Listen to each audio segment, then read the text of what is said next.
અહેમદાબાદ મિત્ર ન્યૂઝની ટોપ 10 ખબરોમાં આપનું હાર્દિક સ્વાગત છે. ડ્રગ્સ ચોરી દે વેપારની પ્રવૃત્તિ થાય છે ચંડોળામાં.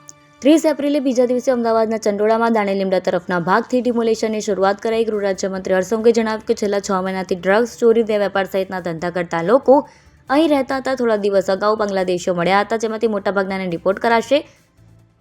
સરકાર ન્યાયિક રીતે અને નિયમ મુજબ કાર્યવાહી કરશે. અનેક સ્ટ્રેના કારણે લોકોએ કબજો કર્યો છે. ગઈકાલે ખૂબ મોટા દબાણ દૂર કરવામાં આવ્યા હતા. આવનાર દિવસોમાં જૂનું અમદાવાદ જ્યાં તળાવો પાણી ભરેલા હોય છે તે જોવા મળશે.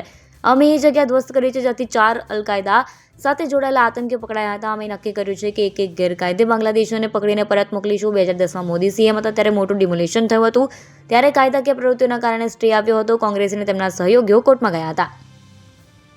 આગ ઝરતી ગરમી વચ્ચે કરા સાથે માવઠાની આગાહી. ગુજરાતમાં હાલ અમદાવાદ, રાજકોટ સહિતના શહેરોમાં સિઝનનું હાઈએસ્ટ તાપમાન નોંધાઈ રહ્યું છે. રાજ્યના મોટાભાગના શહેરોમાં તાપમાનનો પારો 40 થી 45 ડિગ્રી વચ્ચે નોંધાઈ રહ્યો છે.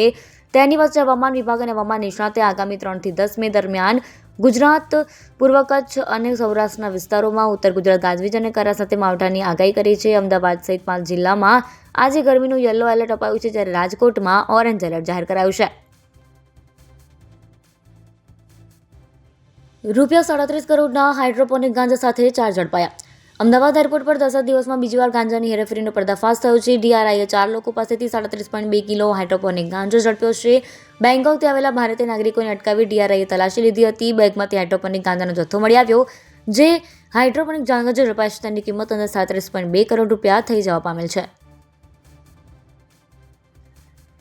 સનરાઇઝર્સ હૈદરાબાદનું અમદાવાદમાં આગમન. સનરાઇઝર્સ હૈદરાબાદની ટીમ 2 મેના રોજ ગુજરાત સામે યોજાનારી મેચને લઈ અમદાવાદ પહોંચી છે. ત્યારે હોટલ આઈટીસી નર્મદાએ આ ટીમનું ભાવભીનું સ્વાગત કર્યું. તમામ ખેલાડીઓ આઈટીસી નર્મદાના વિશેષ આતિથ્ય સત્કાર અને સ્વાદિષ્ટ વ્યંજનો માણ્યા હતા. ખાનગી સ્કૂલોમાં નવા વર્ગ શરૂ કરવા અને વર્ગ વધારવા 1 મેથી 15 જુલાઈ સુધી અરજી કરી શકાશે. ગુજરાત માધ્યમિક અને ઉચ્ચતર માધ્યમિક શિક્ષણ બોર્ડ દ્વારા રાજ્યની ખાનગી સ્કૂલોમાં વર્ગ વધારા તથા નવા વર્ગ શરૂ કરવા માટેની અરજી મંગાવવામાં આવી છે. 1 મેથી 15 જુલાઈ દરમિયાન સ્કૂલો ઓનલાઈન અરજી કરી શકશે. બોર્ડની વેબસાઇટ પર સ્કૂલ વર્ગ વધારો તથા નવા વર્ગ શરૂ કરવાની અરજી કરવાની રહેશે.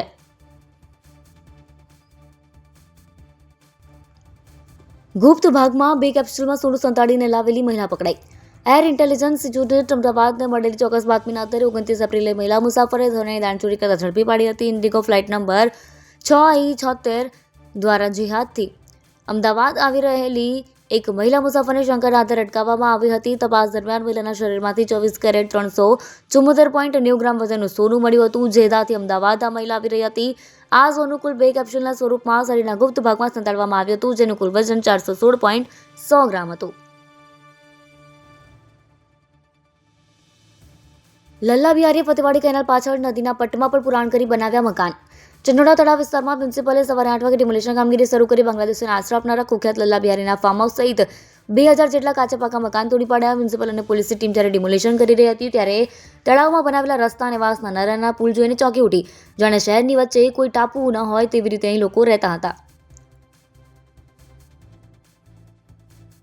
ગુજરાતનું સૌથી મોટું બુલડોઝર અભિયાન. શહેરના ચંડોળા તળાવને ફરતે છેલ્લા 22 વર્ષથી વધુ સમયથી અડ્ડો જમાવીને બેઠેલા બાંગ્લાદેશી નાગરિકોની વસાહતને અમદાવાદ મ્યુનિસિપલ કોર્પોરેશનના 50 થી વધુ બુલડોઝરથી તોડી પાડવાની કામગીરી શરૂ કરવામાં આવી હતી. સાંજ સુધીમાં મ્યુનિસિપલે 2000 થી વધુ ઝૂંપડા તોડી પાડ્યા હતા. સવારે 5 વાગે મ્યુનિસિપલ કોર્પોરેશનના ઉચ્ચ અધિકારીઓ અને સ્ટાફ 50 જેટલા જેસીબી મશીન અને 50 ટ્રકના કાફલા સાથે ઈસનપુર એમટીએસ બસ ટર્મિનસ ખાતે હાજર થઈ ગયા હતા. બીજી બાજુ શહેર પોલીસના 2500 થી વધુ પોલીસ કર્મચારીઓ અને ઉચ્ચ અધિકારીઓની ઉપસ્થિતિમાં કામગીરી શરૂ કરવામાં આવી હતી. વરિષ્ઠ નાગરિકો માટે નિઃશુલ્ક મેડિકલ કેમ્પ.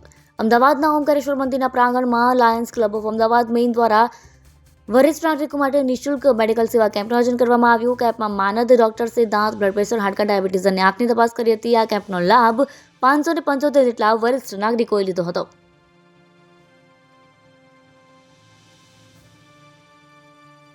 અડસઠ વર્ષમાં પહેલીવાર સિંગતેલ કપાસના તેલના ડબ્બાનો ભાવ ઘટીને એક સરખો થયો. ખાદ્ય તેલના ભાવમાં સતત ઘટાડો થઈ રહ્યો છે, જેને કારણે 68 વર્ષમાં પહેલીવાર સિંગતેલ અને કપાસના તેલના ડબ્બાનો ભાવ એક સરખો થઈ ગયો હોવાનું વેપારીનું કહેવું છે. મંગળવારે સિંગતેલના ડબ્બે ₹15 અને કપાસના તેલમાં ₹10નો ઘટાડો થતાં ડબ્બાનો ભાવ ₹2350 થઈ ગયો છે. અહેમદાબાદ મિત્ર ન્યૂઝની યુટ્યુબ ચેનલને સબસ્ક્રાઇબ કરો અને બેલ આઇકન જરૂરથી દબાવો, જેથી મહત્વના સમાચાર આપના સુધી જલ્દીથી પહોંચે.